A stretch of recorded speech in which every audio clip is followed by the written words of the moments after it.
ഒരു habit build ചെയ്യാനായിട്ട് 21 ദിവസം മതിയാവും. ഞാൻ കഴിഞ്ഞ 21 ദിവസമായിട്ട് ഒന്നല്ല 2 4 ഹാബിറ്റ്സാണ് ട്രൈ ചെയ്ത് നോക്കിക്കൊണ്ടിരിക്കണം. അപ്പം എനിക്കൊരു മനസ്സിലായൊരു കാര്യമുണ്ട്. 21 ദിവസം കൊണ്ട് നമുക്ക് ചിലപ്പോൾ ഹാബിറ്റ് ബിൽഡ് ചെയ്യാൻ പറ്റിയൊന്നുമില്ല. സംഭവം എന്താണെന്ന് വെച്ച് കഴിഞ്ഞാൽ ഞാൻ ഫുള്ള് ട്രാവൽ ചെയ്തുകൊണ്ടിരിക്കുക. അതായത് നാട്ടിൽ പോവും, പിന്നെ ഇടയ്ക്ക് ട്രിവാൻഡ്രം പോവും. അപ്പോൾ എനിക്ക് കോൺസ്റ്റൻ്റ് ഒരു ഷെഡ്യൂൾ ഉണ്ടോ എന്ന് ചോദിച്ചു കഴിഞ്ഞാൽ അങ്ങനെ ഉണ്ടാവാറില്ല. എക്സ്പ്ലെയിൻ ചെയ്യുകയാണെങ്കിൽ ഇപ്പോൾ ഞാൻ ട്രിവാൻഡ്രത്തായിരിക്കുമ്പോൾ നമ്മൾ പഠിച്ചുകൊണ്ട് ഉച്ചയ്ക്ക് ബ്രേക്ക് എടുക്കുമ്പോഴേക്കും ബുക്കൊക്കെ വായിക്കുക.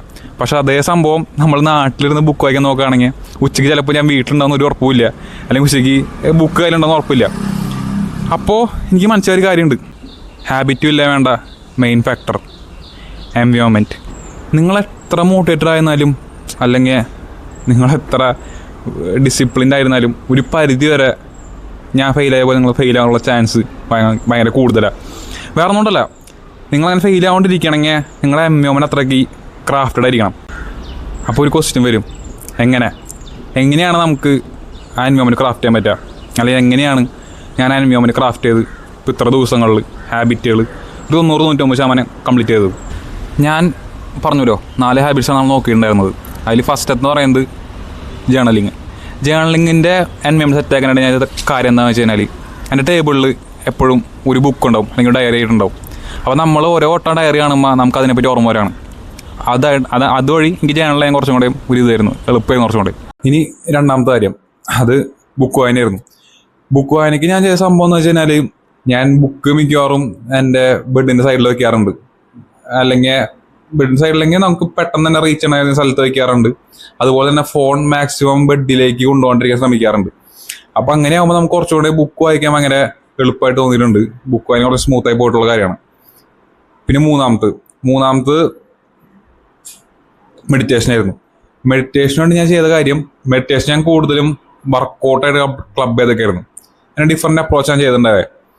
അതായത് നമ്മൾ വർക്കൗട്ട് കഴിഞ്ഞ് കഴിഞ്ഞാൽ നമ്മൾ പെട്ടെന്ന് തന്നെ വർക്കൗട്ട് കഴിഞ്ഞിട്ട് റെസ്റ്റ് എടുക്കേണ്ട സമയത്ത് മെഡിറ്റേറ്റ് ചെയ്തിട്ട് ആ ഒരു ഫ്ലോയിലെ പോയിട്ടുണ്ടായത്. അപ്പോൾ മെഡിറ്റേഷനും ആ ഒരു വർക്കൗട്ട് ചെയ്ത് തന്നെ ഒബ്വിയസ്ലി അടുത്ത മെഡിറ്റേഷനായിട്ട് അപ്പോൾ ആ ഒരു രീതിയിൽ ഹോബിയായിട്ട് മെഡിറ്റേഷൻ സ്മൂത്തായി പോയി, കുഴപ്പമുണ്ടായില്ല. ഇനി 4ാമത് വർക്കൗട്ടിൻ്റെ കാര്യം നിങ്ങൾക്ക് അറിയാം. ഇപ്പം എൻ്റെ വീഡിയോ കുറച്ചായിട്ട് കാണുന്നവരാണെങ്കിൽ നിങ്ങൾക്ക് ഒബ്വിയസ്ലി മനസ്സിലായിട്ടുണ്ടാവും. വർക്കൗട്ടിലാണ് ഞാൻ കുറച്ചുകൂടെ കൂടുതൽ ഫെയിൽ ആയിട്ടുള്ളത്. അത് ഞാൻ ഇപ്പോൾ ആലോചിക്കും മനസ്സിലായ കാര്യമാണ്. വർക്കൗട്ടിൽ എനിക്ക് പ്രോപ്പറായൊരു ഇതുപോലെ എൻവയോൺമെന്റ് സെറ്റ് ചെയ്തിട്ടുണ്ടായില്ല. ഞാൻ വർക്കൗട്ട് ഞാൻ ഒന്നിലേക്ക് പൊതുവെ രാവിലെ ചെയ്യുന്ന മിക്കവാറും വീട്ടിലുള്ളപ്പോൾ ഞാൻ പൊതുവെ രാവിലെ വർക്കൗട്ട് ചെയ്യും. ട്രിവാൻഡ്രത്തേക്കുമ്പോൾ ഞാൻ ഈവനിങ് അല്ലെങ്കിൽ നൈറ്റ് ടൈമിലാണ് വർക്കൗട്ട് ചെയ്യാറ്. അത് വലിയൊരു പ്രശ്നമായിരുന്നു.